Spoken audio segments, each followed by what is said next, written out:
इस वक्त हम नई दिल्ली रेलवे स्टेशन पर मौजूद हैं। कल शाम करीबन 9:30 पौने 10 बजे के आसपास जो रेलवे प्रशासन जानकारी दे रहा है कि प्लेटफॉर्म नंबर 14 पर मगध एक्सप्रेस खड़ी थी जो पटना की तरफ जाती है, और प्लेटफॉर्म नंबर 15 पर संपर्क क्रांति खड़ी थी जो जम्मू कश्मीर की तरफ जाती है। उसी दौरान प्लेटफॉर्म नंबर 13 पर शिवगंगा एक्सप्रेस आने वाली थी, और बताया जा रहा है कि जो फुटओवर ब्रिज है 14 और 15 का, वहां पर एक शख्स का पैर फिसल जाता है और जिसके बाद भगदड़ जैसे हालात हो जाते हैं और जो भीड़ है वो बहुत ज्यादा अनियंत्रित हो जाती है। ये रेलवे स्टेशन पे आप यहाँ पे अभी अमूमन बहुत कम भीड़ देख रहे हैं, लेकिन कल शाम को यहाँ पर पैर रखने तक की जगह नहीं थी। जो रेलवे प्रशासन बता रहा है कि उसी दौरान कुछ ऐसी अफवाह फैला गई कि कुछ ट्रेनों को कैंसिल कर दिया गया है या ट्रेनों के प्लेटफॉर्म बदल दिए गए हैं, जिसपे रेलवे प्रशासन ने कहा था कि ना ही कोई ट्रेन का प्लेटफॉर्म बदला गया है, ना ही कोई ट्रेन रद्द की गई है, लेकिन कुछ ट्रेनें डिले जरूर थी।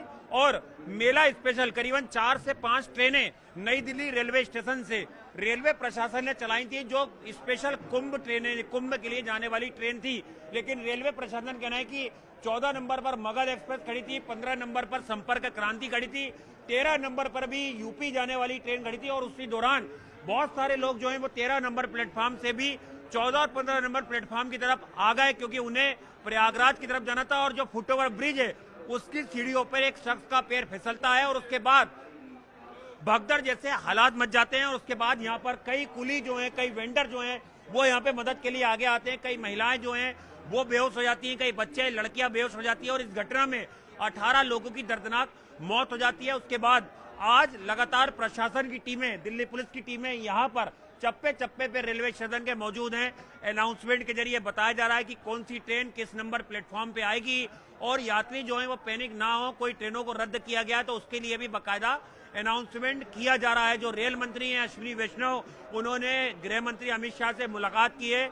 एक उच्च स्तरीय जांच के आदेश दे दिए गए हैं कि आखिर किसकी कमी थी, किसकी लापरवाही से चलते ये पूरी घटना हुई है। लेकिन रेलवे प्रशासन का कहना है कि ना ही कोई ट्रेन को रद्द किया गया था, ना ही कोई ट्रेन का प्लेटफॉर्म बदला गया था। तय समय पर ट्रेनें जो हैं वो अपने अपने प्लेटफॉर्म पे आ रही थी। कुछ ट्रेनें लेट जरूर हुई थी और मेला स्पेशल ट्रेनें भी जो हैं वो चलाई जा रही थी। आज जो है वो मुकम्मल व्यवस्था है रेलवे स्टेशन पे की गई है यात्रियों की भीड़ को देखते हुए। और जिस तरह से जो प्रयागराज जाने वाले जो यात्री हैं उन्हें किसी तरह की दिक्कतों का सामना करना ना पड़े। और चूंकि रविवार का दिन था और कई चश्मदीदों ने बताया कि जो भीड़ थी वो बहुत ज्यादा हो गई थी और शायद उसका अनुमान रेलवे प्रशासन को, आरपीएफ को नहीं था। एक जानकारी ये भी निकल के सामने आ रही है कि आरपीएफ के जो जवान है उनकी जो मुकम्मल फोर्स होना था वो नई दिल्ली रेलवे स्टेशन पे नहीं थी, क्योंकि प्रयागराज में बहुत सारे आरपीएफ के जवानों की नियुक्ति कर दी गई थी। तो कहीं ना कहीं कुछ खामी जरूर है प्रशासन की, जिसको लेकर अब जांच की जाएगी और इंक्वायरी रिपोर्ट पूरे होने के बाद ये साफ हो पाएगा कि आखिर कहां कमी रह गई, कहां खामी रह गई, जिसके चलते 18 लोगों को अपनी जान देना पड़ा।